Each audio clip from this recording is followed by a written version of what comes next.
Returning to the station, he questioned the district attorney about the events from 30 years ago. The DA explained that two girls from the same school had disappeared while wearing identical clothes. The police searched everywhere and only found their clothing, but not the girls. Every witness they tracked down ended up dead. Eventually, they had to close the case due to a lack of evidence. But a year later, a young detective reopened the investigation. That detective was the hero, searching for his lost lover. He discovered the red notebooks, which always reached the victims a day before their deaths. The killer would send the notebook, asking victims to confess their sins, but the hero's lover had never received one, leading him to believe she died by mistake because she had been wearing the same clothes as her friend. The hero managed to track down the murderer, but lost him at the last moment. The next day, the heroine left the clinic and found the hero waiting for her. He told her he'd be her person. From now on, he followed her everywhere, even tasting her food and drinks before she did to ensure they weren't poisoned. The heroine was overjoyed by his attention. Even though he was glued to her side, she didn't mind. One day, while they were at a restaurant with her friend, the hero fed her friend a spoonful of food.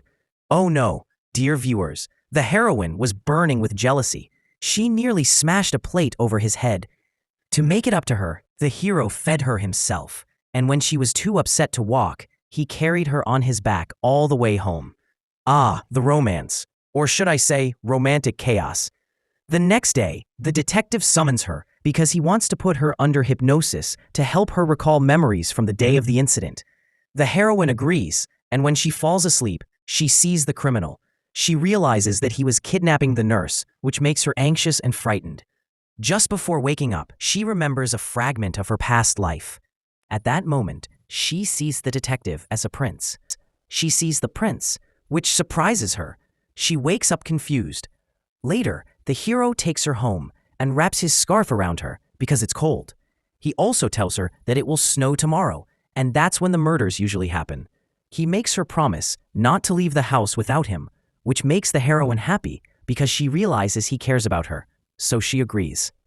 The next day, she stays home, but her friend asks her to accompany her to the supermarket. She initially refuses, remembering her promise, but her friend refuses. But her friend convinces her by saying it won't take long. She waits for her outside the store, but suddenly hears a scream.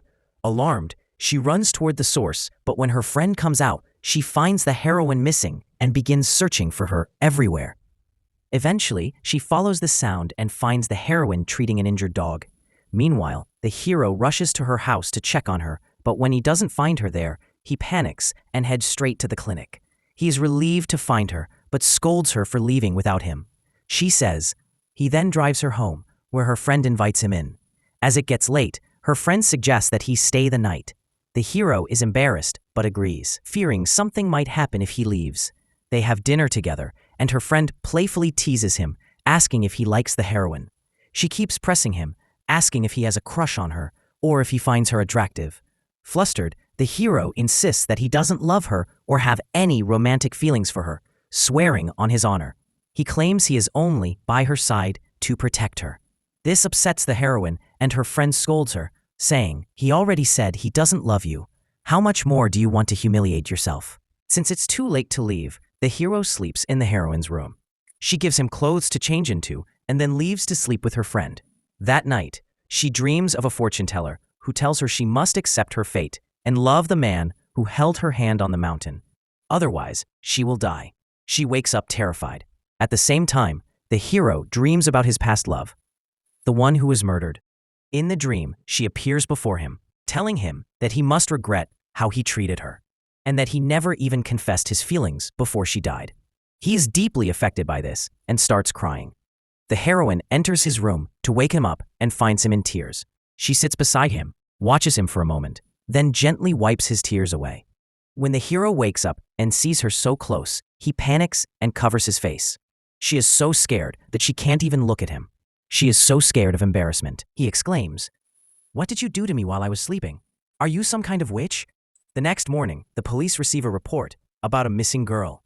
The detective is shocked because he suspects she may be connected to the serial killer case.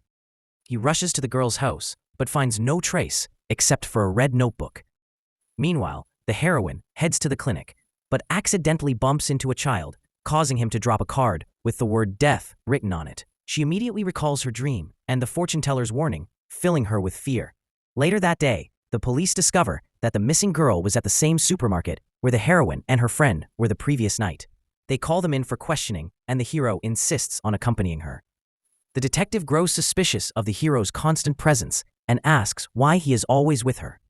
It is then revealed that he is actually her bodyguard. When the police ask the heroine what she remembers from that night, she says she saw the criminal's face but can't recall his features.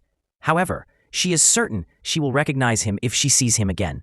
Meanwhile, one of the investigators reviews surveillance footage and discovers that the criminal was present at every location the heroine visited, but his face is never visible.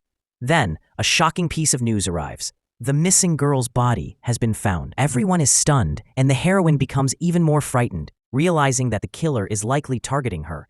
The hero's friend urges her to stay away from the case, but she refuses. Determined to help the police, she agrees to undergo hypnosis again to remember the criminal's face.